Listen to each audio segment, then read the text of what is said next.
हर कोई जानता था कि चू फैमिली की सीईओ चू यूयू के दिल में पिछले 13 सालों से लापता उसका पहला प्यार ही सबसे बड़ा जख्म था।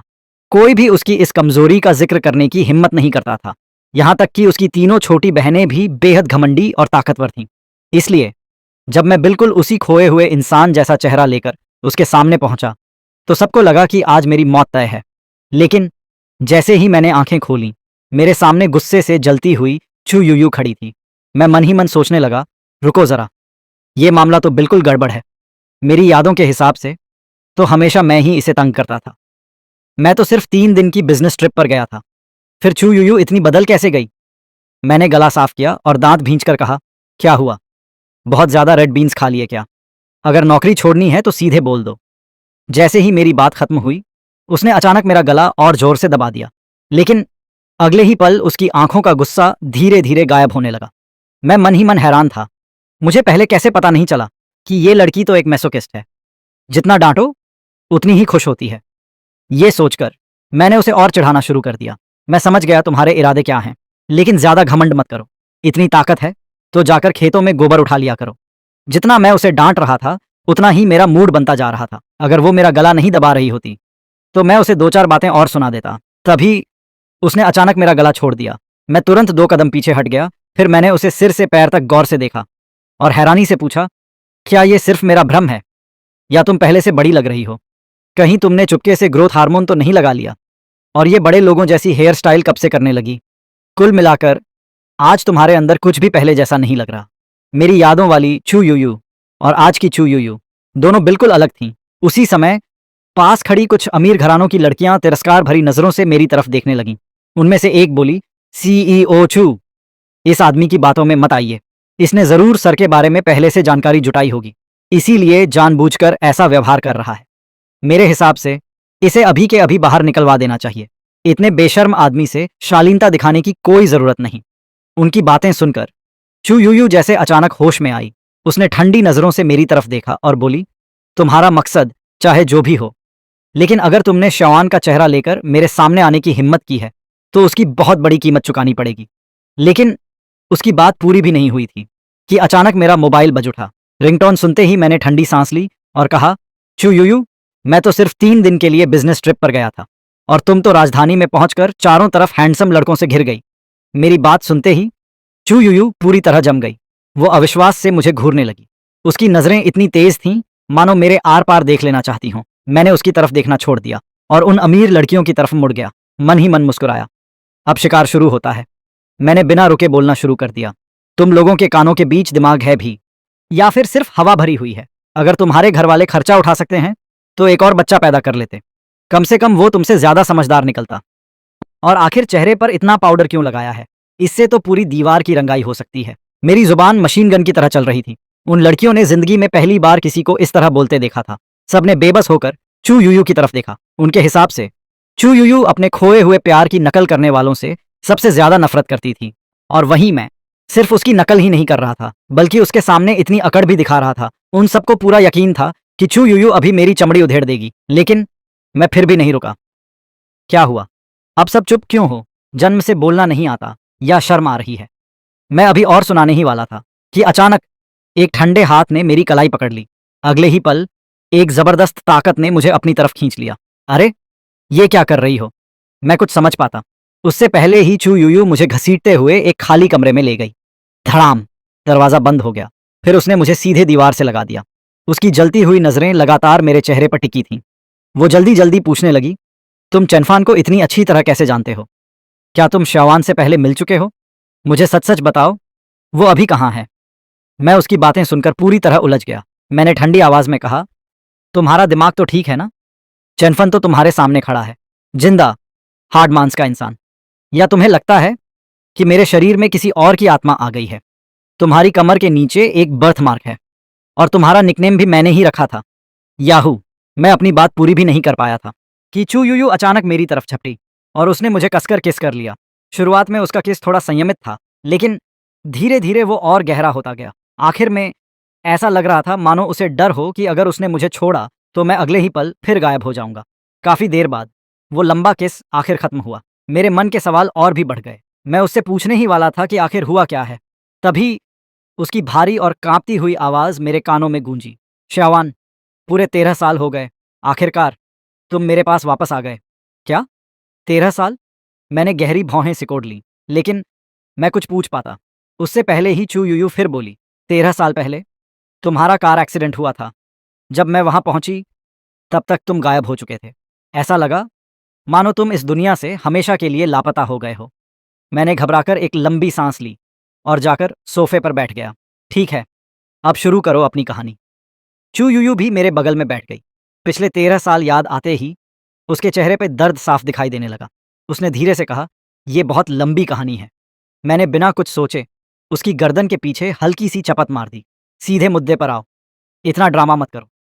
मेरी ये हरकत देखते ही चू यूयू कुछ पल के लिए चुप हो गई, लेकिन अगले ही पल उसकी आंखें चमक उठीं। ये वही अंदाज था, वही गुस्सा और वही पुरानी आदत। अब उसे पूरा यकीन हो चुका था कि उसके सामने खड़ा इंसान सचमुच उसका खोया हुआ प्यार है। फिर उसने पिछले 13 सालों में जो कुछ हुआ था वो सब मुझे बताना शुरू किया। तभी मुझे पता चला कि 13 साल पहले उस कार एक्सीडेंट के बाद मैं रहस्यमयी तरीके से गायब हो गया था। मेरे गायब होने के बाद चुयूयू और मेरी तीनों छोटी बहनें पूरी तरह बदल गईं।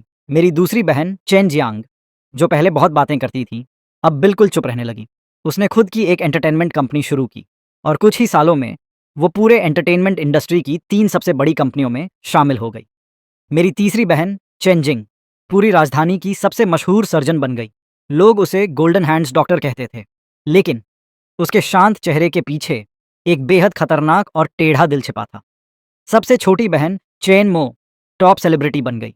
अपने परिवार की ताकत के दम पर वो एंटरटेनमेंट इंडस्ट्री में जो चाहे करती थी। उसका गुस्सा इतना तेज था कि जो भी उसे जरा सा नाराज करता वो उसे तुरंत गालियां देना शुरू कर देती। लेकिन सबसे बड़ा झटका अभी बाकी था। मेरे गायब होने के बाद मेरी बेटी चू नियनफन, जो उस समय सिर्फ 3 साल की थी, अब स्कूल की सबसे बड़ी गैंग लीडर बन चुकी थी। यानी इस पूरे परिवार में अब कोई भी सीधा साधा इंसान नहीं बचा था।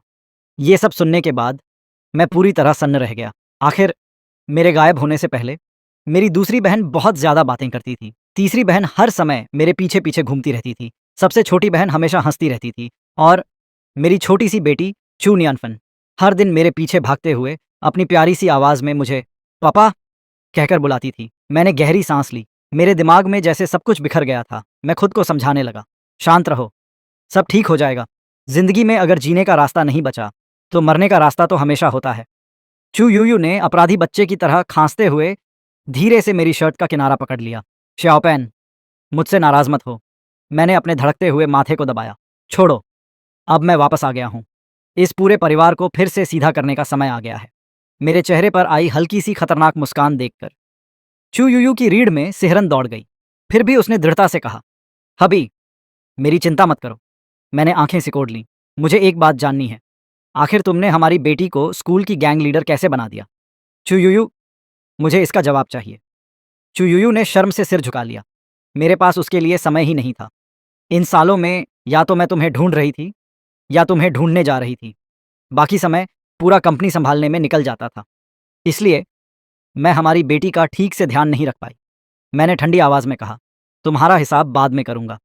अभी हमारी बेटी स्कूल में होगी, है ना? मैं खुद जाकर उसे लेकर आता हूँ। मैं अपनी बात पूरी भी नहीं कर पाया था कि बाहर से जोरदार धमाका सुनाई दिया। किसी ने लात मारकर दरवाज़ा खोल दिया। बाहर से गुस्से भरी आवाज़ आई, चू यूयू, तुमने मेरे भाई के साथ धोखा करने की हिम्मत कैसे की? बेशर्म औरत, मैं भी देखना चाहती हूँ आखिर वो कौन सी लोमड़ी है जिसने तुम्हें अपने जाल में फंसा लिया। मैंने आवाज़ की तरफ देखा और एक पल के लिए पूरी तरह चौंक गया। जो छोटी सी लड़की पहले हर समय मेरे पीछे घूमती रहती थी और मुझे भैया कहकर बुलाती थी, वो अब बड़ी हो चुकी थी। लेकिन उसके बाल पूरे पिंक रंग के थे। कानों में कई ईयररिंग्स लगे हुए थे, यहाँ तक कि होंठ में भी पियर्सिंग करवाई हुई थी। पूरा लुक किसी सड़क छाप गैंगस्टर लड़की जैसा लग रहा था। मैं मन ही मन बड़बड़ाया, ये कैसा फैशन है? मैं जानबूझकर चू यूयू के और करीब जाकर टिक गया। फिर मुस्कुराकर बोला, अच्छा तो मैं लोमड़ी हूँ? बड़ा दिलचस्प नाम दिया है। मेरे होंठों पर मुस्कान थी, लेकिन आंखों में बिल्कुल भी नहीं। चू यूयू समझ गई कि उसका पति इस समय सचमुच गुस्से में है। उसे चैनमो की चिंता होने लगी। उधर चैनमो लगातार मेरा चेहरा देख रही थी। धीरे धीरे उसकी आंखों का गुस्सा हैरानी में बदल गया। उसने कांपती हुई आवाज में कहा, तुम मेरे ब्रदर नहीं हो सकते। चैनमो ने जोर से सिर हिलाया। नामुमकिन, मेरे ब्रदर को गायब हुए पूरे 13 साल हो चुके हैं। तुमने ज़रूर प्लास्टिक सर्जरी करवाई होगी ताकि तुम मेरे ब्रदर के बचपन जैसे दिख सको। बहुत चालाक इंसान हो तुम, लेकिन सिर्फ चेहरा बदल लेने से कुछ नहीं होता। मेरे ब्रदर जैसा दिमाग और स्वभाव तुम कभी नहीं पा सकते। मैंने हल्की सी मुस्कान के साथ भौं उठाई। अच्छा, तो ज़रा बताओ, तुम्हारे हिसाब से तुम्हारा ब्रदर कैसा इंसान था? मैं मन ही मन मुस्कुरा रहा था। मुझे पूरा यकीन था कि अब ये मेरी तारीफ करेगी, लेकिन चेनमो ने बिना सोचे कहा, मेरा ब्रदर बहुत ही खतरनाक और दबंग था। वो चलता फिरता टायरानोसॉरस रेक्स था। उसका निकनेम था ह्यूमन वर्ल्ड का ग्लटन। वो एक बार में 10 पूरे सूअर खा सकता था। क्या तुम कर सकते हो? बोलो, कर सकते हो? ये सुनते ही चूयूयू जोर जोर से खांसने लगी। वो लगातार आंखों से चेनमो को इशारा कर रही थी कि अब बस करो, लेकिन चेनमो ने मासूमियत से पूछा, क्या हुआ? गले में कुछ अटक गया क्या? या आंख क्यों फड़क रही है? चूयूयू पूरी तरह चुप हो गई। मन ही मन उसने चेनमो के लिए शोक मना लिया। उधर मैं बिल्कुल शांत था। मैंने आराम से अपनी आस्तीन ठीक की और मुस्कुराते हुए बोला, लगता है तुम्हारा ब्रदर काफी घमंडी था। चेनमो तुरंत भड़क गई। मेरे ब्रदर के बारे में बोलने की तुम्हारी औकात है? हाँ, वो घमंडी था, थोड़ा गुस्सैल भी था, लेकिन तुम उसकी बराबरी करने के बारे में सोचो भी मत। उसकी बात पूरी होने से पहले ही मैं उठकर उसके पास गया। मैंने उसके सिर के पीछे एक चपत लगा दी। चेनमो, 13 साल बाद मिले हैं और तुम तो बड़ी उस्ताद बन गई हो। ह्यूमन वर्ल्ड का ग्लटन, चलता फिरता टायरानोसॉरस रेक्स। आओ, आज तुम्हें असली टायरानोसॉरस रेक्स की ताकत दिखाता हूं। इतना कहकर मैंने उसका कान पकड़कर जोर से मरोड़ दिया। आह! दर्द से उसका चेहरा सिकुड़ गया, लेकिन उसकी आंखों में दर्द से ज्यादा हैरानी थी। वो मुझे लगातार घूरे जा रही थी। उसने मन ही मन सोचा, ये आदमी ब्रदर जैसा इतना कैसे हो सकता है? क्या चू यूयू ने सच में इतना परफेक्ट बॉडी डबल ढूंढ लिया? तभी मैंने सख्त आवाज में कहा, अपनी कुत्ते वाली आंखें खोलकर ध्यान से देख। पहचान मैं कौन हूं? अपने ही ब्रदर को नहीं पहचान पाई? लगता है तुम अपनी जड़ें ही भूल गई हो। ये आवाज, ये बोलने का तरीका, ये डांट, सब कुछ बिल्कुल पहले जैसा था। चेनमो की आंखें तुरंत लाल हो गईं। वो कांपती हुई बोली, तुम क्या सच में ब्रदर हो? अगले ही पल वो दौड़कर सीधे मेरे गले लग गई और छोटे बच्चे की तरह फूट फूट कर रोने लगी। ब्रदर, मैंने आपको बहुत याद किया। आपको पता भी है इन 13 सालों में मैंने कैसे दिन काटे हैं। मेरी जिंदगी कभी नमकीन, कभी मीठी, कभी खट्टी, कभी तीखी। वो अचानक रुक गई। अरे नहीं, गलत बोल दिया। मेरी जिंदगी तो सिर्फ दुख और बेइज्जती से भरी थी। ये दर्द सिर्फ मैं ही समझ सकती हूँ। मैंने धीरे से सांस छोड़ी और उसके सिर पर प्यार से हाथ फेरते हुए कहा, ठीक है, अब मैं वापस आ गया हूँ। रोना बंद करो। इतनी बड़ी टोफू मैन मत बनो। मैं अचानक रुक गया। 2 बार खांसकर बोला, अरे जुबान फिसल गई। मेरा मतलब, इतनी बहादुर लड़की होकर ऐसे मत रो। ये सुनते ही चेनमो जोर जोर से हंसने लगी। इतना हंसी कि उसकी नाक से बुलबुला तक निकलने वाला था। मैंने अपना माथा पकड़ लिया। हे भगवान, क्या ये सच में टॉप सेलिब्रिटी है? इतनी अजीब हरकतें करके भी इसके फैंस हैं। मैं फिर से सोफे पर बैठ गया और उसे ऊपर से नीचे तक देखा। फिर सख्त आवाज में बोला, सबसे पहले अपने बालों का ये पिंक रंग हटाओ और चेहरे पर जितनी भी पियर्सिंग लगाई है सब अभी के अभी निकाल दो, वरना मैं खुद तुम्हारी अच्छी तरह मरम्मत करूंगा। कुछ ही पल पहले तक जो माहौल भावुक था, वो अचानक पेरेंटिंग क्लास में बदल गया। चैनमो फिर से कांप गई। उसे वही पुराना दबाव महसूस होने लगा जो सिर्फ मेरे सामने आता था। उसे याद आया, उसका मैनेजर घंटों समझाता रहता था, फिर भी वो उसकी एक नहीं सुनती थी। लेकिन मेरी सिर्फ एक बात सुनते ही उसने तुरंत सिर हिलाकर हामी भर दी। ठीक है, मैं सब बदल दूंगी। मैंने संतुष्टि से सिर हिलाया। कम से कम तुम्हें अपनी गलती का एहसास तो है। लगता है अभी जो चपत लगाई थी वो बेकार नहीं गई। मैं उसे और कुछ कहने ही वाला था कि तभी मेरे बगल में बैठी चू यूयू ने अपना मोबाइल मेरी तरफ बढ़ाया। अभी ज़रा ये देखिए। मैंने मोबाइल लिया और उसकी स्क्रीन की तरफ देखने लगा। उसमें ट्रेंडिंग टॉपिक्स खुले हुए थे। सिर्फ एक नज़र डालते ही मेरा ब्लड प्रेशर बढ़ गया। टॉप सेलिब्रिटी शूटिंग पर देर से पहुंची। सेलिब्रिटी सिंड्रोम का शिकार। एंटरटेनमेंट इंडस्ट्री के 10 सबसे बड़े पाप। चेनमो की सेक्सुअल ओरिएंटेशन रहस्य बनी हुई है। चेनमो रात के बीच सड़क पर नशे में कॉस्ट्यूम पहनकर ओरेंगुटैन की तरह नाचती हुई लोगों की भीड़ इकट्ठी कर दी। मैंने ठंडी हंसी हंसी। चेनमो, तुमने तो कमाल ही कर दिया। चेनमो अभी भी कुछ समझ नहीं पा रही थी। कमाल? कैसा कमाल?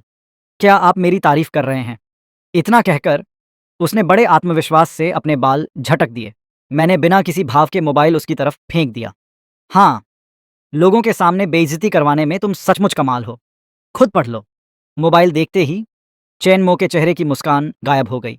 ट्रेंडिंग लिस्ट के कीवर्ड्स पढ़कर उसकी रीढ़ में ठंडी सिहरन दौड़ गई। ये सब झूठ है। ये मेरी बदनामी की जा रही है। मैं तो एक बहुत अच्छी नागरिक हूँ। मैंने भौं उठाई। देखो, तुम औरंगुतन बनकर घूमो या बंदर बनकर नाचो, वो तुम्हारा पर्सनल हॉबी है। उसमें मैं दखल नहीं दूंगा। वैसे भी हमारे परिवार का पागलपन तो खून में ही है। लेकिन शूटिंग पे देर से पहुंचना, स्टार वाली अकड़ दिखाना और छोटी छोटी बातों पे टेंट्रम करना, क्या यही तुम्हारा प्रोफेशनल एटीट्यूड है? तुम्हें इतनी बुरी आदतें किसने सिखाई? चेनमो सिर झुकाकर खड़ी रही। डर के मारे उसकी बोलती बंद हो गई। मैंने आवाज़ ऊंची की, बोलो। वो डर से कांप उठी और तुरंत अपने कान पकड़ लिए। ब्रदर, मुझसे गलती हो गई। मैं कसम खाती हूँ, ऐसा दोबारा कभी नहीं होगा। उसने सिर इतना झुका लिया कि वो सचमुच बहुत बेचारी लग रही थी। आखिर 13 साल बाद हमारी मुलाकात हुई थी। मैं भी ज़्यादा सख्त नहीं होना चाहता था। मैंने शांत आवाज़ में कहा, जो गड़बड़ की है उसे खुद जाकर ठीक करो। मैं नहीं चाहता कि तुम निकम्मी बनकर हमारे परिवार का नाम खराब करो। चेनमो ने जल्दी जल्दी सिर हिलाया। हाँ, मैं अभी जाकर सबसे माफ़ी मांगती हूँ। इतना कहकर वो जल्दी से बाहर निकल गई। जाते जाते उसने माथे का पसीना पोंछा और चू यूयू की तरफ एक अजीब सी नज़र डालकर चली गई।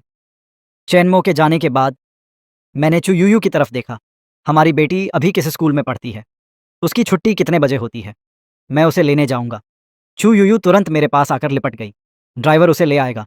इतनी मुश्किल से तो हम दोबारा मिले हैं। क्या आप थोड़ी देर और मेरे साथ नहीं रह सकते? मैंने सीधे उसकी आंखों में देखा। तुम नहीं चाहती कि मैं हमारी बेटी से मिलूं, सही कहा ना? या फिर तुम हमारी अपनी बेटी से भी जलने लगी हो? या तुम्हें डर है कि मैं उसे देखकर पूछूंगा, तुमने उसकी ये कैसी हालत बना दी है? मेरी बात सुनते ही चू यूयू पूरी तरह चुप हो गई। वो अच्छी तरह जानती थी कि पहले भी और आज भी वो मुझसे कभी झूठ नहीं बोल सकती। उसने धीरे से सांस छोड़ी। तुम्हारे जाने के बाद हमारी बेटी हमेशा मुझसे नाराज रही। वो जानबूझकर हर बात में मेरा विरोध करती है, सिर्फ मुझे गुस्सा दिलाने के लिए। हमारा रिश्ता माँ बेटी जैसा बिल्कुल नहीं है। ज़्यादा सही कहूँ तो हम दोनों दुश्मनों की तरह रहते हैं। अब मुझे सब समझ आने लगा था। मेरे गायब होने के बाद चाहे हमारी बेटी चू नियनफान हो या मेरी तीनों छोटी बहनें, सब धीरे धीरे चू यूयू से दूर होती चली गईं और हर किसी का स्वभाव पहले से ज़्यादा बिगड़ता चला गया। ऐसा लग रहा था कि अगर मुझे इस पूरे परिवार को फिर से पहले जैसा बनाना है तो बहुत मेहनत करनी पड़ेगी। मैंने ठंडी आवाज़ में कहा, मैं पहले हमारी बेटी को लेकर आता हूँ। तुम घर पर मेरा इंतज़ार करना।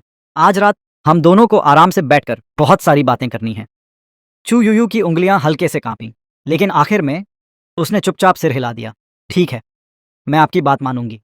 फिर उसने ड्राइवर से कहा, ड्राइवर, सर को स्कूल ले जाओ। उन्हें चू नियनफान को लेकर आना है। रास्ते भर मैं अपने उलझे हुए ख्यालों को सुलझाने में लगा रहा। उधर ड्राइवर बार बार रियर व्यू मिरर में मुझे चुपके से देख रहा था। वो मन ही मन सोच रहा था, इस आदमी में सचमुच कुछ बात है। इसने तो सीईओ चू को भी पूरी तरह अपने काबू में कर लिया। ऐसा लग रहा था कि आखिरकार चू यूयू ने अपने 13 साल पुराने प्यार को भुला दिया है। अगर सच में ऐसा है तो राजधानी का पूरा माहौल बदलने वाला था। करीब 20 मिनट बाद मेबैक धीरे धीरे स्कूल के गेट के सामने आकर रुकी।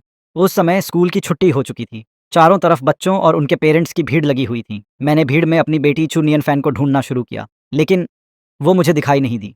तभी कुछ दूरी से एक घमंडी सी बच्चे की आवाज़ सुनाई दी, ये सड़क मेरी है, ये पेड़ भी मैंने लगाया है।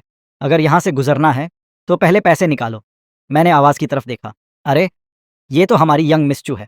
मैंने देखा, मेरी बेटी ने अपनी स्कूल जैकेट कमर पर बांध रखी थी। दोनों हाथ कमर पर थे और पूरा अंदाज किसी गैंग लीडर से कम नहीं लग रहा था। उसके सामने एक मोटा सा लड़का डर के मारे कोने में दुबका हुआ कांप रहा था। वो रोने वाली आवाज़ में बोला, सिस्टर फैन, मेरे पास सच में एक भी युआन नहीं है। मेरी जेब तो मेरे चेहरे से भी ज़्यादा साफ है। चुनियन फैन ने नाक सिकोड़ते हुए कहा, मुझे तुम पर भरोसा नहीं, इसकी तलाशी लो। उसके इतना कहते ही उसके पीछे खड़े दो बच्चे आगे बढ़े। उन्होंने उस मोटे लड़के की जेबें टटोलनी शुरू कर दी। कुछ ही सेकंड बाद उनमें से एक खुशी से चिल्लाया, सिस्टर फैन, मिल गए। उसने लड़के की जेब से लगभग 5 युआन निकाल लिए। चुनियन फैन ने घिन भरा चेहरा बनाया। अच्छा, तो पैसे इतनी अच्छी तरह छिपाए गए थे।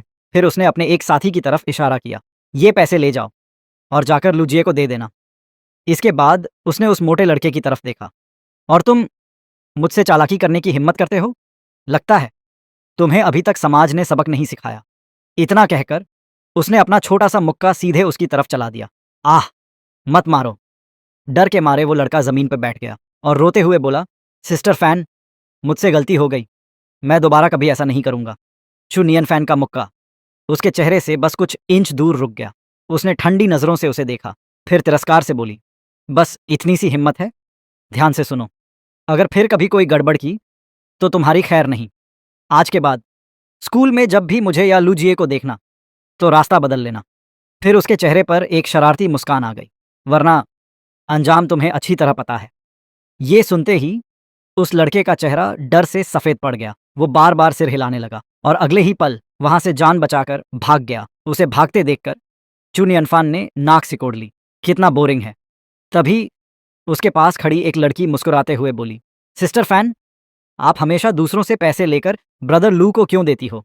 क्या आपको वो पसंद है? क्या अब हमें एक ब्रदर इन लॉ मिलने वाला है? चून यनफान ने उसे घूर कर देखा। अगर फिर ऐसी बकवास की तो मैं तुम्हारी अच्छी तरह धुनाई कर दूंगी। वो लड़की शरारती मुस्कान के साथ बोली, समझ गई, हमारी सिस्टर फैन तो बस शर्मा रही है। चुनियन फैन ने आंखें घुमा लीं। उसे उससे बहस करने का बिल्कुल मन नहीं था। तभी उसकी नज़र थोड़ी दूर खड़ी चमचमाती मेबैक पर पड़ी।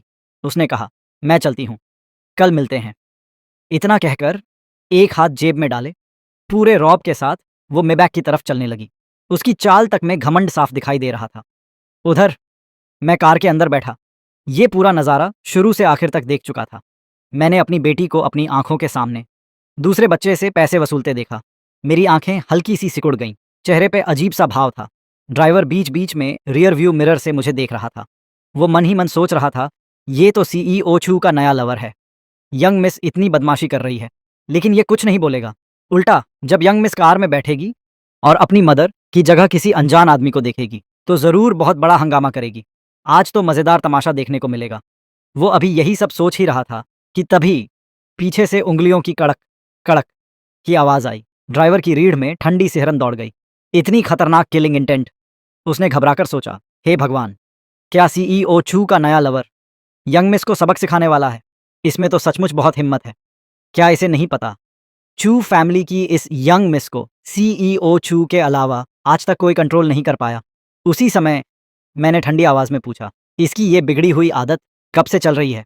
ड्राइवर मेरी बात सुनकर थोड़ा घबरा गया। उसने अनजाने में पूछ लिया, कौन सी आदत सर? मैंने उसकी तरफ देखा, यही, हर समय बदमाशी करना। चुयूयू उसे पॉकेट मनी नहीं देती या फिर उसके साथ बहुत सख्ती करती है।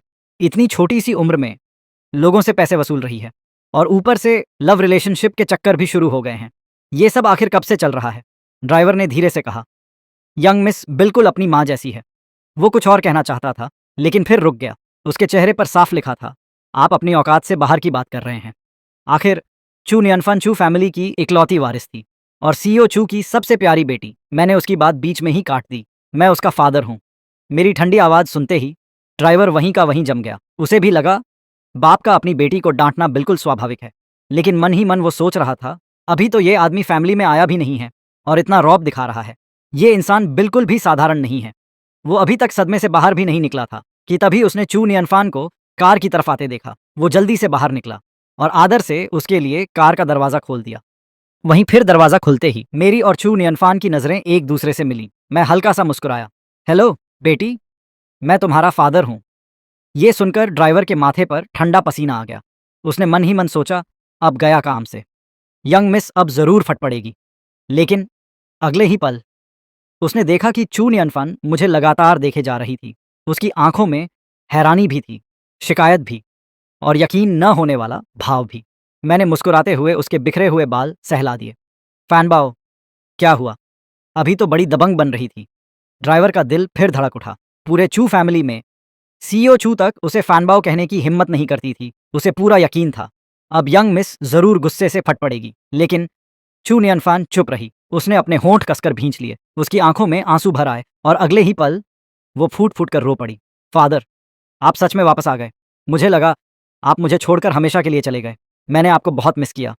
इतना कहकर वो दौड़कर सीधे मेरे गले लग गई। उसने अपनी सारी अकड़ और रौब वहीं छोड़ दिया। उसकी नाक बह रही थी और आंसू रुक ही नहीं रहे थे। ड्राइवर ये सब देखकर पूरी तरह दंग रह गया। जो लड़की पूरे स्कूल पर रौब जमाती थी वो इस समय एक मासूम बच्ची की तरह रो रही थी। उसका मुंह हैरानी से खुला रह गया। वो मन ही मन सोचने लगा, ये आदमी आखिर है कौन? इसने सीईओ चू को भी अपने बस में कर लिया। और अब यंग मिस भी इसके सामने बिल्कुल बदल गई। मैंने प्यार से चू नियनफान की पीठ थपथपाई। फैनबाओ, अब मत रो। फादर वापस आ गया है। पहले आंसू पोंछो, फिर मुझे बताओ, अभी बाहर क्या कर रही थी? मेरी आवाज़ बहुत शांत थी, लेकिन मेरी बात सुनते ही चू नियनफन डर के मारे रोना भी भूल गई। उसे अपनी सबसे छोटी आंट की बातें याद आ गईं। तुम्हारे फादर दुनिया के सबसे खतरनाक इंसान हैं। वो चलते फिरते टायरानोसॉरस रेक्स हैं। उनकी एक दहाड़ से ज़मीन तक हिल जाती है। वो अपने फादर से बहुत प्यार करती थी, लेकिन उसे अभी अभी की अपनी हरकत भी याद थी। डर के मारे उसे हिचकियां आने लगीं। फादर, मेरी बात सुनिए। नहीं, मेरा मतलब, पहले मेरी सफाई सुन लीजिए। मैं उसे गोद में उठाकर कार के पीछे वाली सीट पर बैठ गया। फिर मुस्कुराकर बोला, घबराओ मत। स्कूल से घर पहुंचने में अभी लगभग 10 मिनट लगेंगे। तुम्हारे पास अपनी सफाई देने के लिए पूरा समय है। इतना कहकर मैंने जेब से एक टिश्यू निकाला और बहुत प्यार से उसके आंसू पोंछने लगा। मेरी हरकतें बेहद नरम थीं, लेकिन मेरे अगले शब्द सुनते ही उसका दिल फिर जोर से धड़कने लगा। चलो, अब शुरू करो, अपनी पूरी कहानी सुनाओ। चू नियनफान ने घबराकर जोर से निगल लिया। शायद इसे ही फादर और बेटी का कनेक्शन कहते हैं। उसे हमेशा ऐसा लगता था कि फादर के शांत चेहरे के पीछे एक बहुत ही खतरनाक इंसान छिपा हुआ है। चू यूयू के सामने वो झूठ बोल सकती थी, लेकिन मेरे सामने आते ही उसने एक भी झूठ नहीं बोला। उसने धीरे धीरे पूरी घटना शुरू से आखिर तक बता दी। उसकी पूरी बात सुनने के बाद मेरे दिल का बोझ आखिरकार हल्का हो गया। मैं हल्का सा मुस्कुराया। जैसी उम्मीद थी, मेरी बेटी अभी पूरी तरह नहीं बिगड़ी है। ये सुनकर चू नियनफान ने घमंड से नाक सिकोड़ ली। ऑफ कोर्स, मैं आपकी बदनामी थोड़ी करवाऊंगी। मैंने मुस्कुराते हुए उसके गाल को हल्के से खींचा। इतनी जल्दी हवा में मत उड़ो। मैंने सिर्फ इतना कहा है कि तुम गलत रास्ते पर नहीं गई। ये नहीं कहा कि तुमने बिल्कुल सही किया। मैंने आगे कहा, जिस लड़के ऐरान की बात कर रही हो, उसने पहले तुम्हारे दोस्त लूजिए के पैसे छीने और उसे परेशान भी किया। तुम्हें जब ये बात पता चली, तो तुम सीधे उससे बदला लेने पहुंच गई। इसे कहते हैं आग का जवाब आग से देना। अगर मैं तुम्हारी जगह होता, तो सबसे पहले अपनी क्लास टीचर को बताता। अगर टीचर कुछ नहीं करती, तो फिर चू यूयू के पास जाता। और अगर चू यूयू भी कुछ नहीं करती। मैं थोड़ा रुका। चू नियानफन की आंखों में निराशा साफ दिखाई देने लगी। उसे लगा शायद मैं उसे डांटकर ही छोड़ दूंगा। तभी मैंने गला साफ किया और बिल्कुल गंभीर चेहरे से कहा, फिर सीधा एक अपरकट, उसके बाद दूसरा अपरकट, फिर लेफ्ट हुक, उसके बाद लेग स्वीप, फिर एक जबरदस्त spinning kick. Spider eats fly, tornado sweeps the parking lot, monkey climbs the mountain, mouse in a maze, black crow rides an airplane, giant axe fells a big tree. और आखिर में इतनी धुनाई करो कि उसे जिंदगी भर याद रहे। चू नियनफन पूरी तरह स्तब्ध रह गई। अभी कुछ सेकंड पहले जो उदास थी, अब उसकी सारी उदासी गायब हो चुकी थी। वो बस मुझे बड़ी बड़ी आंखों से देखे जा रही थी, मानो सोच रही हो, फादर, आप तो मुझसे भी ज्यादा खतरनाक निकले। चू नियनफान ने चुपचाप थोड़ा सा सरक कर कार के दरवाजे के पास जगह बना ली। उसे सच में डर लग रहा था, कहीं उसके फादर अचानक पागल होकर उसे ही न खा जाएं। उसकी बड़ी बड़ी आंखों में साफ डर दिखाई दे रहा था। मैंने भौहें चढ़ाईं। सच बताओ, तुम और तुम्हारी माँ। मैं अपनी बात पूरी भी नहीं कर पाया था कि चू नियनफान ऐसे उछल पड़ी जैसे किसी ने बिल्ली की पूंछ पे पैर रख दिया हो। मॉम का नाम मत लीजिए। उसने गुस्से में मुंह दूसरी तरफ घुमा लिया और गाल फुलाकर बैठ गई। लेकिन मैंने उसे नखरे करने का मौका नहीं दिया। मैंने उसका चेहरा अपनी तरफ घुमा दिया और गंभीर आवाज में कहा, मेरी आंखों में देखकर जवाब दो। मेरे गायब रहने के दौरान तुम और चू यूयू एक दूसरे से इतनी नफरत क्यों करने लगे? आखिर हुआ क्या था? चू नियनफान ने होंठ भींच लिए। मेरी आंखों में देखते ही उसे अपने बड़े अंकल की बात याद आ गई। अगर तुम्हारे फादर जिंदा होते, तो वो तुम्हें कभी किसी के सामने दुखी नहीं होने देते। तुम्हारे फादर तुम्हारे लिए पूरी दुनिया से लड़ जाते। ये याद आते ही उसकी आंखें भर आईं। जिस फादर का वो हर दिन इंतजार करती थी, वो आज सच में उसके सामने था। अब उसे रात के अंधेरे में कंबल के अंदर छिपकर फादर की फोटो पकड़कर रोना नहीं पड़ेगा। आज वो अपने फादर को सब कुछ बता सकती थी। फादर, इतना कहते ही वो फिर से मेरे गले लग गई और जोर जोर से रोने लगी। मॉम मुझसे प्यार नहीं करती। जब मैं 5 साल की थी, मैंने उनके लिए बहुत सारे फूल तोड़े थे, लेकिन उन्होंने घिन से देखकर उन्हें फेंक दिया। जब मैं 6 साल की थी, मैं पार्क में स्लाइड पे खेलना चाहती थी। उन्होंने मेरा कॉलर पकड़कर मुझे डांटा कि मैं बिल्कुल भी समझदार नहीं हूँ। और जब मैं 10 साल की हुई, मैंने कहा कि मुझे उनके हाथ का खाना खाना है। उन्होंने पहले हाँ कहा, लेकिन थोड़ी देर बाद किचन से बाहर आकर उल्टा मेरी पिटाई कर दी। जितना वो बोलती गई, उतना ही ज्यादा रोती गई। आखिर में उसने सिर उठाकर आसमान की तरफ देखा। फादर, मेरी जिंदगी बहुत दुखों से भरी है। फादर, आपको मेरे लिए इंसाफ करना होगा। मैंने उसकी पीठ सहलाई, लेकिन मेरे माथे पर शिकन पड़ चुकी थी। कुछ तो गड़बड़ है, बहुत बड़ी गड़बड़। मैं चू यूयू को अच्छी तरह जानता था। वो ऐसी इंसान कभी नहीं हो सकती। वो किसी बच्चे के साथ इतनी बेरहमी से पेश नहीं आएगी। कुछ देर सोचने के बाद मैंने पहले अपनी बेटी को दिलासा देने का फैसला किया। फैनबॉ, अब और मत रो।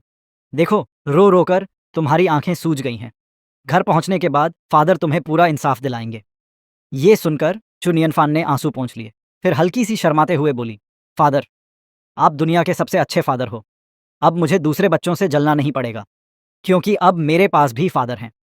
इतना कहते ही उसने गर्व से अपनी ठोड़ी ऊपर उठा ली। मेरे दिल में जैसे प्यार उमड़ पड़ा। अरे, ये छोटी सी बच्ची इतनी प्यारी कैसे हो सकती है? लेकिन तभी उसकी नाक से एक बड़ा सा बुलबुला निकल आया। मैंने तुरंत मुंह दूसरी तरफ घुमा लिया और मेरा पिघलता हुआ दिल फिर से पत्थर बन गया। स्कूल से ड्यूयान विला तक पहुंचने में मुश्किल से 10 मिनट लगे। इन 10 मिनटों में ड्राइवर जितना हैरान हुआ था, उतना शायद पूरी जिंदगी में नहीं हुआ होगा। वो मन ही मन सोच रहा था, राजधानी में बहुत बड़ा तूफान आने वाला है। ये आदमी ऑलरेडी मैडम चू का दिल भी जीत चुका है और यंग मिस भी इसके सामने बिल्ली बन गई। आखिर इसके पास ये कैसी ताकत है? थोड़ी देर बाद मेबैक धीरे धीरे ड्यूयान विला के अंदर दाखिल हुई। खिड़की के बाहर का हर नज़ारा मेरे लिए यादों से भरा हुआ था।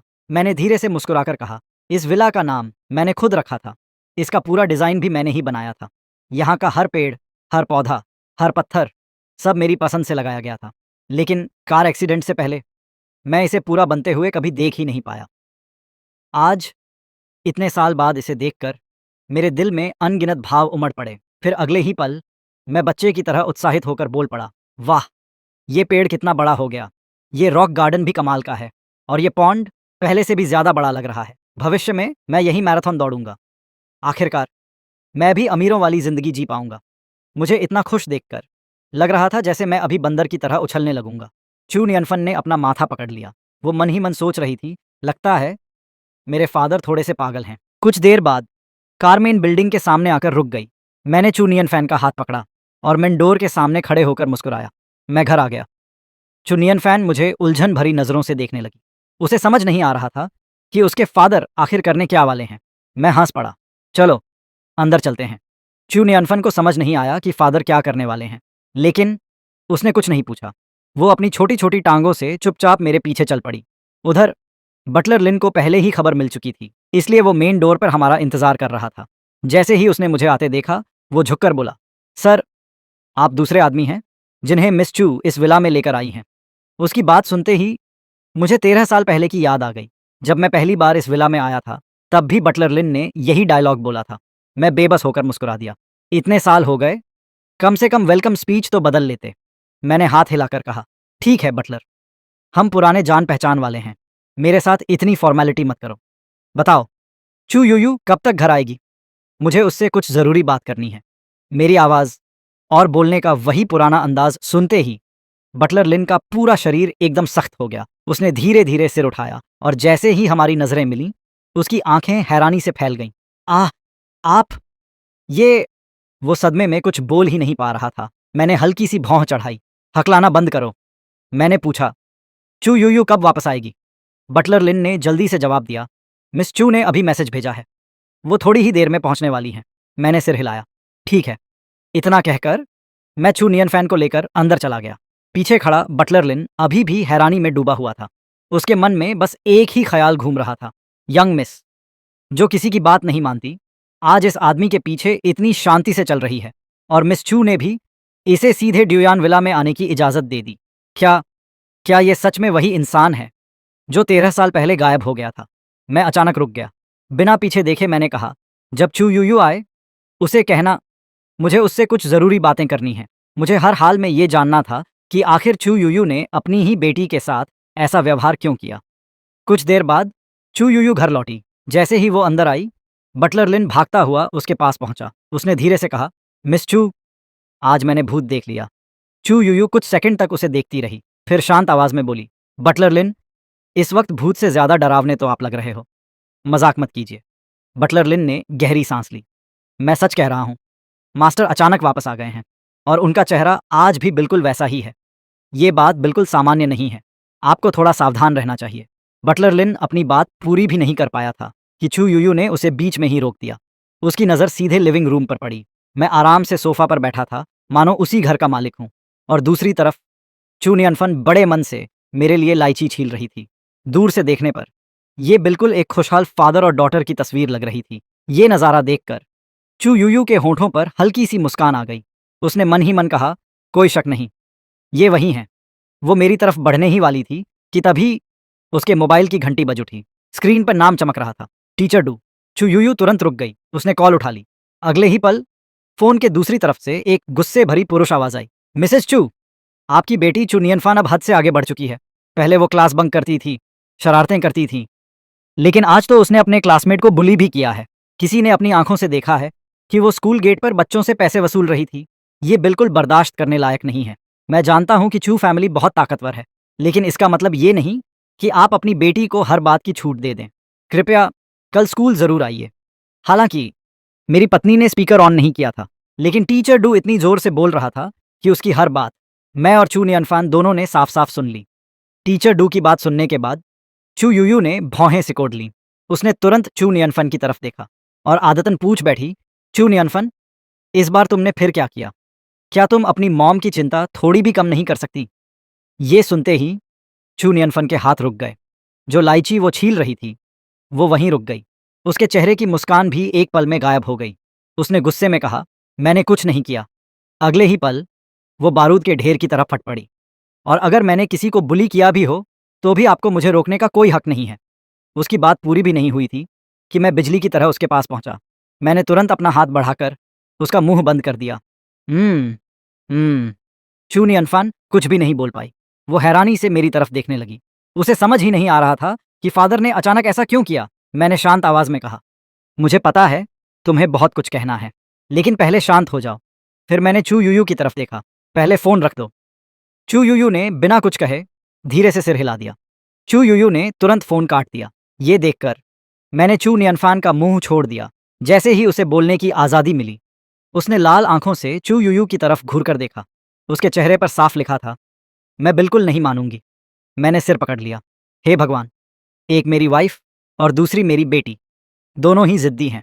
मैंने मन ही मन खुद को समझाया, शांत रहो। अगर गुस्से से मुझे कुछ हो गया तो मेरी जगह कोई नहीं ले पाएगा। मैंने गहरी सांस ली, फिर दोनों हाथ सीने पर बांधकर सबसे पहले चू यूयू से पूछा, सच सच बताओ, क्या तुम्हें लगता है कि फानबाओ बिना वजह किसी क्लासमेट को बुली करेगी?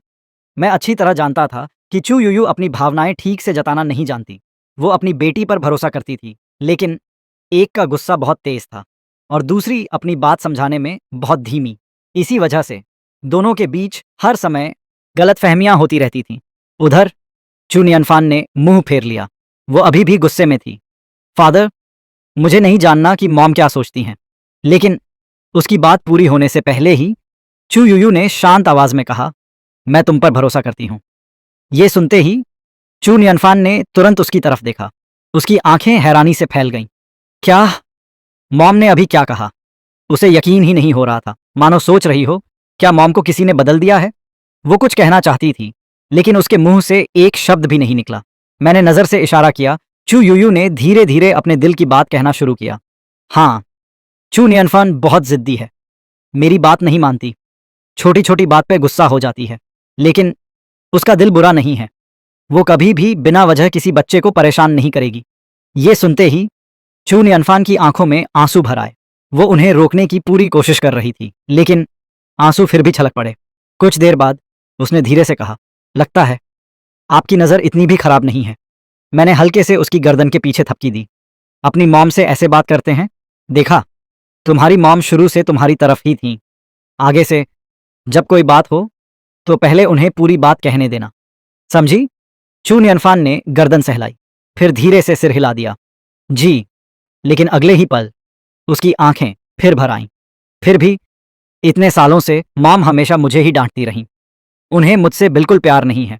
मैंने तय किया कि स्कूल वाली बात बाद में देखेंगे। सबसे जरूरी था मदर और डॉटर की गलतफहमी दूर करना। मैंने चू यूयू की तरफ देखा। कार में फैनबाओ ने जो कुछ बताया, क्या तुमने सच में इतने साल उससे ऐसा ही व्यवहार किया? मुझे साफ साफ बताओ। चू यूयू कुछ पल चुप रहीं। पुरानी बातें याद आते ही उनके सिर में दर्द होने लगा। उन्हें चुप देखकर चू नियनफान ने मुंह फेर लिया। देखा, फिर चुप हो गई। उन्हें मैं पसंद ही नहीं हूं। कोई सफाई देने की जरूरत नहीं। अब मेरे पास फादर हैं। मैंने उसकी बात अनसुनी कर दी। मेरी नजर अब भी चुयूयू पर थी। बताओ। कुछ सेकंड बाद चुयूयू ने धीरे धीरे कहना शुरू किया। जब फैनबाओ 5 साल की थी उसने मेरे लिए फूल तोड़े थे, लेकिन वो हैदर के फूल थे। उनकी स्मेल इतनी तेज थी कि मुझे सांस लेना मुश्किल हो गया। मैंने उसे दुखी नहीं करना चाहा, इसलिए छिपकर फूल फेंक दिए, लेकिन उसने मुझे देख लिया।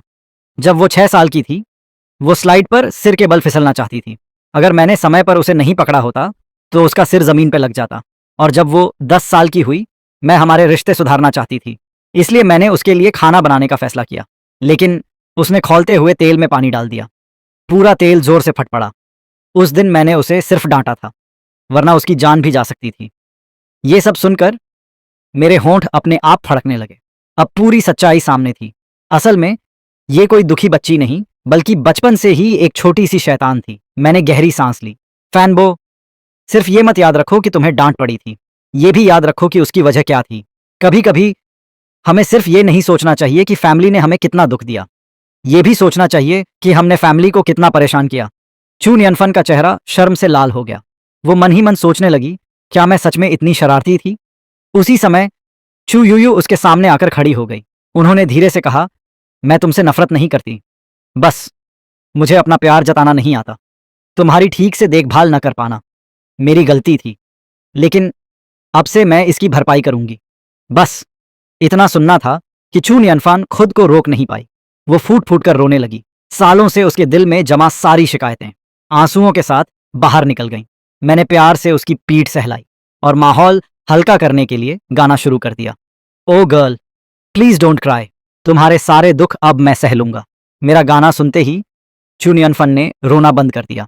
कुछ देर चुप रहने के बाद वो बोली, फादर प्लीज अब कभी मत गाइए, ये सच में जानलेवा है। मैंने नाराज होने का नाटक किया। वाह, मेरी अच्छी नीयत की भी कोई कद्र नहीं। मैंने मुंह फुला लिया। मैं जानता था मदर और डॉटर का रिश्ता एक दिन में नहीं सुधरेगा, इसमें समय लगेगा। इसलिए मैंने एक टिश्यू निकालकर चू नियनफैन को दिया। फिर चू यूयू से कहा, अब तुम दोनों की गलतफहमी दूर हो चुकी है। जहां तक फैनबॉ पर बुलिंग का आरोप है, उसकी सच्चाई मैं खुद पता करूंगा। जिस लड़के की बात हो रही है उसका नाम वांग एरान है। उसका पहले से रिकॉर्ड है। वो अपने क्लासमेट्स को बुली करता है और उनसे पैसे भी छीनता है। फैनबाओ ने जो किया वो अपने दोस्त के लिए इंसाफ मांगने के लिए किया। उसकी नीयत गलत नहीं थी, बस समस्या हल करने का तरीका गलत था। मेरी पूरी बात सुनने के बाद चू यूयू ने धीरे से सिर हिला दिया। उन्हें ज्यादा हैरानी नहीं हुई। मैंने फिर चू नियनफन की तरफ देखा। अब समझ गई ना? अगर आगे कभी ऐसी कोई बात हो तो सबसे पहले क्या करोगी? चू नियनफन ने नाक सिकोड़ते हुए कहा, सबसे पहले टीचर को बताऊंगी। अगर टीचर कुछ नहीं करेंगे तो मॉम को बताऊंगी। मैंने संतोष से सिर हिलाया। गुड, अब लग रहा है कि तुम्हें समझाया जा सकता है। चू नियनफन ने तुरंत आगे कहा, और फिर मॉम एक लेफ्ट हुक मारेंगी, उसके बाद राइट हुक, फिर स्वीप किक। उसकी बात पूरी होने से पहले ही मैंने फिर से उसका मुंह बंद कर दिया। बस आखिरी वाला हिस्सा डिलीट कर दो। कुछ देर सोचने के बाद मैंने चू यूयू से कहा, तुम्हारा काम पहले ही बहुत बिजी रहता है। कल मैं खुद फैनबाओ के साथ स्कूल जाऊंगा, उस वांग आयरन से भी मिलूंगा। ये मामला मैं संभाल लूंगा, तुम्हें चिंता करने की जरूरत नहीं है। इतना कहकर मैंने जोर की जम्हाई ली और सीधे सोफा पर लेट गया। अरे यार, अभी अभी वापस आया हूं और आते ही इतने सारे काम। मैं तो पूरी तरह थक गया। वैसे खाना तैयार है क्या? ये सुनकर चू नियनफन हैरान रह गई। वो इतने देर से लगातार अपने फादर के लिए फल छील रही थी। मैं अकेले ही पूरी बड़ी सी प्लेट साफ कर चुका था। फिर भी मुझे भूख लगी हुई थी, लेकिन चू यूयू को यह सब बिल्कुल सामान्य लगा। उन्होंने मुस्कुराकर कहा, मैंने पहले ही आंट लियू से तुम्हारी पसंद के सारे खाने बनवा दिए हैं। जब चाहो खाना शुरू कर सकते हैं। मेरी आंखें तुरंत चमक उठीं। वाह, तुम आज भी बिल्कुल पहले जैसी ही हो। कुछ ही देर बाद डाइनिंग टेबल पर 10 से भी ज्यादा स्वादिष्ट डिशेस सज चुकी थीं। उनकी खुशबू इतनी शानदार थी कि मेरे मुंह में पानी आ गया। चू यूयू ने मुस्कुराते हुए बीफ का एक पीस उठाया और मेरी प्लेट में रखते हुए बोली, पहले इसका टेस्ट लो। मैं हंस पड़ा। तो फिर मैं बिल्कुल भी शर्म नहीं करूंगा। अगले ही पल मैं खाने पर टूट पड़ा। सबसे पहले बीफ खत्म किया, फिर एक एक करके टेबल पर रखी लगभग हर डिश साफ करने लगा। जिस प्लेट पर मेरा हाथ जाता कुछ ही सेकंड में वो खाली हो जाती। एक तरफ चू नियनफान घुटनों को गले लगाकर चुपचाप बैठी थी। वो मुझे डरते हुए देख रही थी। उसे सच में लग रहा था कि अगर मैं ज्यादा एक्साइटेड हो गया तो कहीं उसे भी ना खा जाऊं। उधर बटलर लिन ये पूरा नजारा देख रहा था। उसने राहत की सांस ली, मन ही मन बोला, अच्छी खबर यह है कि ये भूत नहीं है। बुरी खबर, ये भूत से भी ज्यादा डरावने हैं। खाना खत्म करने के बाद मैंने मुंह पोंछा और संतुष्टि से लंबी सांस ली। जिंदगी सच में पहले से बहुत अच्छी हो गई है। मैंने चू यूयू की तरफ देखकर मुस्कुराते हुए पूछा, अगर अब से तीनों टाइम ऐसा ही खाना मिलेगा तो कहीं मैं तुम्हें दिवालिया तो नहीं कर दूंगा? चू यूयू हल्के से मुस्कुराई, नहीं, तुम मेहनत करके और पैसे कमा लोगे। मैं हंस पड़ा, अगर तुम्हें मुझ पर इतना भरोसा है फिर तो मैं जरूर सफल होऊंगा।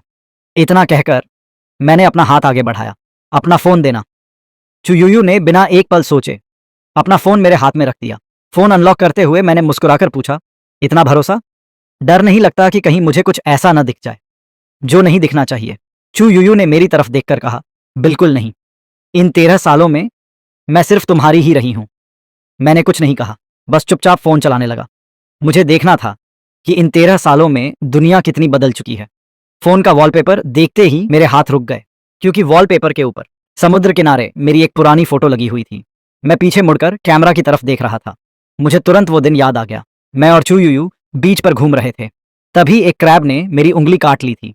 मैं गुस्से में उसे पकड़ने दौड़ा था और जोर से चिल्लाया था, जिसने मेरा छीना है सब कुछ वापस लेकर रहूंगा। उस वक्त मेरा चेहरा शायद बहुत गुस्से वाला था, लेकिन चू यूयू की कैमरा स्किल्स कमाल की थी। मैं असल जिंदगी में चाहे जितनी अजीब हरकतें करूं, उनकी कैमरा लेंस में हमेशा स्मार्ट और हैंडसम ही दिखाई देता था। मैं मुस्कुराया, फिर फोन चलाते हुए चू यूयू से नए सोशल मीडिया ऐप्स के बारे में पूछने लगा। उन्होंने मुझे सब समझाया और मुझे यह भी पता चला कि मेरे गायब रहने के दौरान देश ने बहुत तेज तरक्की कर ली थी। हर जगह जबरदस्त विकास हो चुका था। आखिर में मैंने वेबो खोला। ऐप खुलते ही पूरी स्क्रीन पर चेनमो से जुड़े ट्रेंडिंग टॉपिक्स दिखाई देने लगे। चेनमो ने माफी मांगी, एंटरटेनमेंट इंडस्ट्री में सुपरनैचुरल घटना। मैं हंस पड़ा, ये ट्रेंडिंग टॉपिक्स हर बार पिछले वाले से भी ज्यादा अजीब कैसे हो जाते हैं। मैंने पहला ट्रेंड खोल दिया। सबसे ऊपर चेनमो का हाथ से लिखा हुआ अपॉलॉजी लेटर था। उसने लेटर में माना था कि उसे डीवा जैसा व्यवहार नहीं करना चाहिए था, उसे सेट पे गुस्सा नहीं करना चाहिए था, और उसने अपनी हर गलती के लिए माफी मांगी थी। फिर मैंने नीचे कमेंट्स खोले। वहां तो और भी बड़ा तमाशा चल रहा था। कुछ लोग उसकी तारीफ कर रहे थे, कुछ लोग उसे ट्रोल कर रहे थे।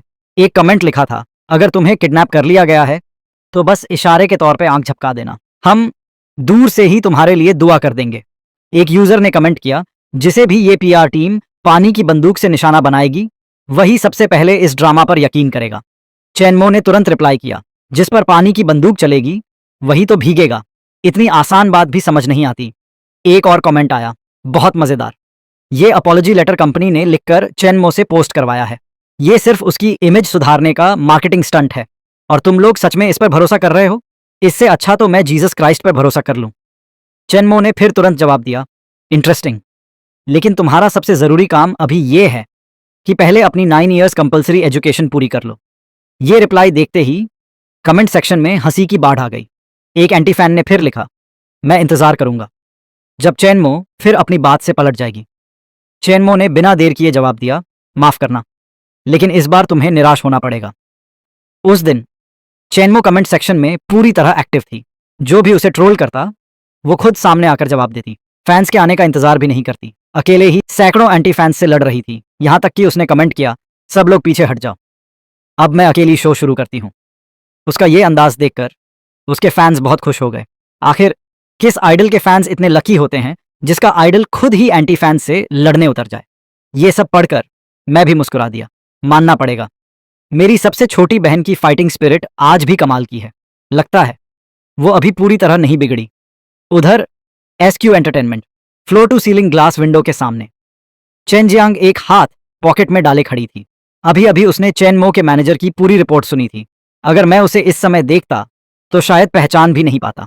उसकी आंखों की पुरानी तीखी चमक अब गायब हो चुकी थी। उसकी जगह एक शांत और मैच्योर पर्सनालिटी ने ले ली थी। कॉल खत्म करने के बाद उसने चेनमो को मैसेज भेजा, क्या सच में तुम्हारे शरीर पर किसी और का कब्जा हो गया है? कुछ ही सेकंड में रिप्लाई आ गया, मेरी प्यारी सिस्टर, अगर मैं अपनी गलतियां सुधार कर नई जिंदगी शुरू करना चाहूं तो क्या यह भी अलाउड नहीं है? चेन जियांग ने फिर लिखा, सच बताओ। चेनमो ने जवाब दिया, मैं सच ही बोल रही हूं, यकीन करना है तो करो, नहीं करना तो मत करो। चेन जियांग ने फोन नीचे रख दिया और वो मन ही मन सोचने लगी, मेरी सिस्टर के साथ कुछ तो गड़बड़ है। उसने आगे कोई रिप्लाई नहीं किया। वो अपनी बॉस चेयर पे जाकर बैठ गई और उंगलियों से टेबल पे हल्के हल्के टैप करने लगी। उसे कल की बात याद आई। कल ही चेनमो ने उसे फोन करके कहा था कि कोई आदमी उनके खोए हुए ब्रदर बनकर चुयुयु को धोखा देने की कोशिश कर रहा है। उस समय चेन जियांग ने उस बात को गंभीरता से नहीं लिया था। उसे बस इतना अजीब लगा था कि कोई चेन फैन बनकर क्यों घूमेगा। लेकिन चैरिटी पार्टी से लौटने के बाद चेनमो का पूरा व्यवहार बदल गया और ये बदलाव उसी नकली ब्रदर से मिलने के बाद शुरू हुआ था। चेन जियांग ने धीरे से अपनी कनपटी दबाई। क्या चेनमो सच में उस आदमी के झांसे में आ गई? अगले ही पल उसने अपनी असिस्टेंट को बुलाया। अभी के अभी पता लगाओ चू फैमिली की चैरिटी पार्टी में आखिर हुआ क्या था। उधर मैं कपड़े बदलकर ड्रेसिंग रूम से बाहर आया। जैसे ही मैंने ऊपर देखा, चू यूयू बेड के किनारे बैठी थी। उनके हाथ में हमारी पुरानी फोटो थी। मैं मुस्कुराया। अरे, असली इंसान तो तुम्हारे सामने बैठा है, फिर भी फोटो ही देखती रहती हो। मैं धीरे से उनके पास गया और प्यार से उन्हें अपनी बाहों में भर लिया। उन्हें अपनी गोद में बैठाते हुए मुस्कुराकर देखा। चू यूयू ने धीरे से मेरा सीना पकड़ लिया। उनकी आंखें नम हो चुकी थीं। धीरे से उन्होंने कहा, डर लगता है कहीं ये सब सपना तो नहीं। इन 13 सालों में जब भी मैं टूटने लगती थी तो सिर्फ तुम्हारी फोटोज और तुम्हारी छोड़ी हुई यादें ही मुझे संभाल पाती थीं। उनकी आंखों में छिपा दर्द देखकर मेरा दिल भर आया। मैंने धीरे से उनका चेहरा ऊपर उठाया और उनके होठों पे एक बहुत हल्का सा किस कर दिया। फिर मुस्कुराकर पूछा, अब तो यकीन हो गया? चू यूयू ने अपनी दोनों बाहें मेरे गले में डाल दी। उन्होंने धीरे से सिर हिलाया। लेकिन तभी अचानक मुझे कुछ याद आया और मैंने अपनी जांघ पे हाथ मारा। अरे, मैं तो फैनबाव को ही भूल गया था। मुझे जाकर अपनी बेटी को भी देखना है। ये सुनते ही चू यूयू के माथे की नस हल्की सी उभर आई। उन्होंने मेरा हाथ कसकर पकड़ लिया। धीरे से बोली, बेटी बाद में भी मिल जाएगी, लेकिन अभी मेरी बारी है। मैं कुछ समझ पाता उससे पहले ही उन्होंने मेरा हाथ खींचा और मैं सीधा बेड पर जा गिरा। अगली सुबह मैंने बड़ी मुश्किल से आंखें खोलीं। पूरा शरीर दर्द से टूट रहा था। मैं छत की तरफ देखता रहा। चेहरे पर ऐसा भाव था मानो जिंदगी ने मुझे बुरी तरह हरा दिया हो। उसी समय चू यूयू ने मेरे कपड़े ठीक करते हुए कहा, मैंने गुई फैंग को तुम्हारे साथ भेज दिया है। अगर कोई तुम्हारे साथ गलत व्यवहार करे तो मुझे तुरंत बता देना। अब पहले जैसा समय नहीं है। जब तक मैं तुम्हारे साथ हूं इस राजधानी में तुम बेखौफ रह सकते हो। फिर वो हल्का सा मुस्कुराई। लेकिन मुझे पता है तुम ऐसे इंसान नहीं हो। तुम अपनी ताकत से सब हासिल करना चाहते हो। फिर भी कभी कभी मुझ पर भी थोड़ा भरोसा कर लिया करो। और हाँ, गुईफांग वही ड्राइवर है जो कल तुम्हें घर लेकर आया था। काम अच्छा करता है, बस थोड़ा सा भोला है। मैंने मुस्कुराकर सिर हिला दिया। समझ गया। कुछ देर बाद चू यूयू ऑफिस के लिए निकल गई। मैं भी नीचे आ गया। बटलर लिन ये सब देखकर भावुक हो गया। वो मन ही मन बोला, जब तक मास्टर वापस आ गए हैं तब तक इस घर की रौनक कभी खत्म नहीं होगी। उधर चू नियनफान भी तैयार होकर नीचे आ चुकी थी। उसने स्कूल यूनिफॉर्म पहन रखी थी, एक कंधे पे बैकपैक टांगा हुआ था और वो पहली मंजिल पे मेरा इंतजार कर रही थी। फादर, ब्रेकफास्ट कर लीजिए। आज वो हैरानी की बात थी, इतनी शांति से खड़ी थी। मैंने जल्दी से एक सैंडविच उठाया, साथ में मिल्क का पैकेट लिया।